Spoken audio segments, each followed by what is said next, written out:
Well, I think the increase in food prices is the most serious crisis now facing poor people. Keep in mind there's already about 1 billion people in the world, majority of whom are women, who don't have enough food, who are hungry, and that affects the nutrition.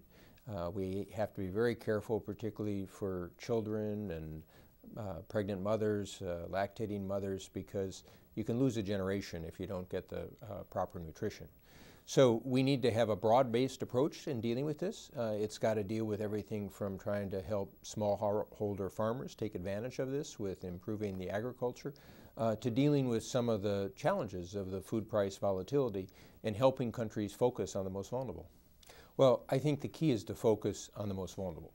So first, I think any types of safety net programs that will focus on children and pregnant mothers, those are going to be key to have with our programs or those of the World Food Program or others. Second, I think there's an opportunity here to try to connect some of the things we're trying to do on the smallholder side, increasing their productivity, their production, looking all across the value chain from property rights, seeds, fertilizers, irrigation, storage, to connect some of that with the need that will be purchased from the humanitarian partners such as the World Food Program. And we've got some things in Africa that I think would allow us to help take advantage of what will be, I think, rising food prices for a long period of time. Then there's aspects to try to make sure governments don't make the problem worse. So export bans simply increase the uncertainty, the risk, the volatility. At a minimum, we need a code of conduct so that humanitarian organizations can buy the food that they need.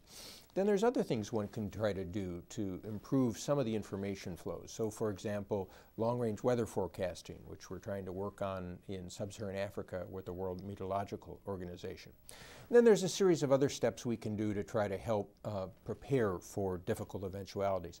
The world tends to be wary of large food stocks. But where we have those, we need to have good information about them so that we know how to deal with crises. It's particularly weak in some of the developing countries. And then in some areas where we know that there tend to be problems and we know that the infrastructure is weak, such as Horn of Africa, it may make sense to have food stocks perhaps run by the World Food Program so we can get support where it's needed most quickly.